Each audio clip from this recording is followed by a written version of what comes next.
Hi Pop-Tarts, Quarantine Read Aloud Edition Chapter Book Series. Today we are going to complete our reading of Barbara Parks's Junie B. Jones and the Stupid Smelly Bus with chapters 9 and 10. Chapter 9, Zooming Speedy Fast. I like running inside the school. It's funner than running inside your house.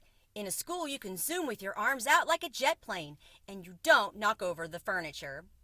And also, the head doesn't get broken off your mother's bird statue, which used to be a blue jay, I think. I zoomed straight to the cafeteria because there's a lot of tables to hide under in that place. Only when I tried to open the door, it was all locked up. And so then I ran to another room across the hall. Only that stupid door was locked too. Hey, who did all this dumb locking? I asked. Then I started jiggling up and down because I was having a little bit of a problem. That's why. The kind of problem that's called personal. And it's about going to the potty. And so all of a sudden I had to run down the hall, speedy quick, right to the girls' bathroom. Only guess what? When I got there, that stupid door wouldn't open either. And so I kicked it, and I hanged on the handle, 'cause I weigh 37. Open up, and I mean it, I yelled. But the door kept on staying shut. It's emergency, I shouted. And then, all of a sudden, I remembered about that boy I can beat up, 'cause he had an emergency too. And he got to go into the boys' bathroom. And so I zoomed across the hall, and I pulled on the boys' bathroom door. But that dumb thing was locked too. Stupid, stupid doors, I hollered. After that, I started to jiggle up and down very fast. Oh no, now I'm going to have an accident on my skirt that looks like velvet. Only, just then, I remembered something else about emergencies, 'cause Mother told me what to do if I ever needed help. And it's call 911. And its name is Call 911. And so I ran back to the dangerous nurse's office, 'cause that's where the phone was, of course. And then I picked it up, and I pushed the 9, and the 1, and another 1. Help! This is emergency! I yelled. All the doors are locked in this place, and now I'm going to have a terrible accident. Then I heard a voice on the other end. She said for me to calm down. Yeah, only I can't, 'cause I'm in big trouble, and I'm all by myself, and I need help real bad. Then the lady said to calm down again, except for I couldn't stand still, and so I just hung up and ran right out of there. And I just kept running and running till I got to the big doors at the end of the hall. And then I runned right outside, 'cause maybe there might be a little toilet out there or something, except I didn't see one. All I could hear was sirens, loud sirens, all over the place, and they kept on getting closer and closer. And then a big green fire truck came zooming right around the corner, and a white police car, and a red ambulance. And guess what? They turned right into the school parking lot. And so I stopped jiggling for a second, and I sniffed the air. Only I couldn't smell any smoke. Then I heard a grouchy voice. Hey, hold it, Missy, it yelled. And I got very scared inside, 'cause Missy's my name when I'm in trouble. I turned around. It was the man with the can, and he was running at me.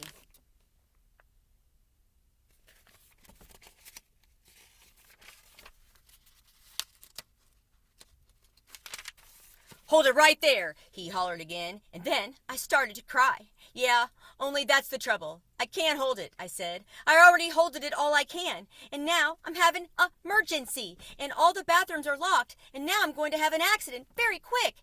And then the man with the can didn't look so grouchy anymore. Well, why didn't you say so, sis? He said. Then he pulled a big bunch of keys out of his pocket, and he grabbed my hand. And then him and me zoomed back into the school, speedy fast.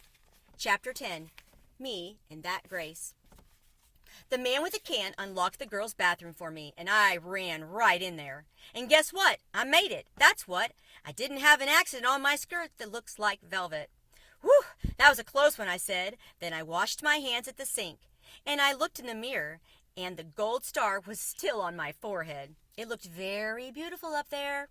After that, I went into the hall, and the man with the can bended down to me. Everything okay, sis? He said. And so I nodded my head. I holded it, I said, very happy. Then, all of a sudden, there were lots of people running at us. There were firemen and policemen, and there was a tall lady rolling a bed on wheels. "Hey," I said to the man with the can, "what happened? Did somebody get run over or over in here or something?" Then I saw Mrs. and Principal and Mother. They were running at us too. And then Mother bended down and hugged me very tight. After that, everyone started talking at once, and nobody was using their quiet voices, and nobody was smiling either. Principal started asking me a jillion questions. Mostly they were questions about hiding in the supply closet. "I'm a good hider," I told him. Principal acted a little bit grumpy. He said I wasn't allowed to do that anymore. "When you go to school, you have to follow the rules," he said. "What would happen if every boy and girl hid in the supply closet after school?" "It would be very smushy in there," I said. Then he made his eyes frowny. "But we wouldn't know where anyone was, would we?" he said. "Yes," I said. "We would all be in the supply closet." Then Principal looked up at the ceiling, and I looked up too. But I didn't see anything. After that, Mother looked at my Band-Aids. "Did you hurt yourself?" she asked. And so I told her all about the dangerous nurse's office, and then I showed her the nurse's purple sweater, and she made me give it back. After that, everybody started leaving. The firemen and the policemen, and also the tall lady with the bed. Then finally, my mother got to take me home, and guess what? I didn't have to ride on the stupid smelly bus. Except the car wasn't that fun, 'cause Mother was grouchy at me. "I'm sorry the bus wasn't fun for you, Junie B," she said, "but what you did was very, very wrong. Didn't you see all the commotion you caused? You had a lot of people very scared." "Yes, but I didn't want chocolate milk poured on my head," I explained to her. "That's not going to happen," growled Mother, and you can't just simply decide for yourself not to ride the bus. Hundreds of kids ride buses every day, and if they can do it, you can do it too." Then my eyes got wet again. "Yeah, but there's meanies on that thing," I said all sniffly. Then Mother stopped being so growly. "What if you had a friend to ride with?" she said. "Your teacher told me there's a girl in your class who will be riding the bus for the first time tomorrow. Maybe you could sit together. Would you like that?" I made my shoulders go up and down. "Her name is Grace," said Mother. "Grace?" I said. "Hey, I know that Grace. I learned her today." And so when we got home, Mother called that Grace's mother, and then they talked. And then me and that Grace talked too. And I said hi, and she said hi. And she said she would sit with me. And so tomorrow, I get to take my little red purse on the bus, and I get to put it on the seat next to me so nobody will sit there. Nobody except for that Grace, of course. And then she and me might get to be buddies, and we can hold hands just like me and Lucille. Well, I will like that, I think. And guess what else? Tomorrow, I think I might like yellow a little bit too. About the author. "I never missed the bus on purpose," says Barbara Parks, but she admits that she did go to the principal's office for talking too much in class. Same. "It's funny," she adds, "because now principals actually want me to come to their classrooms." The author of 10 hilarious books for middle grade readers, Barbara Park has received many awards, including 7 Children's Choice Awards and 4 Parents' Choice Awards. She lives in Arizona with her husband Richard and their 2 sons, Stephen and David. This book was written in 1992, so some things have changed, but the same thing is important. Without rules, there'd be chaos. So when you're out and about, you should always listen to your adults. Have a great day, and we'll see you soon. Bye.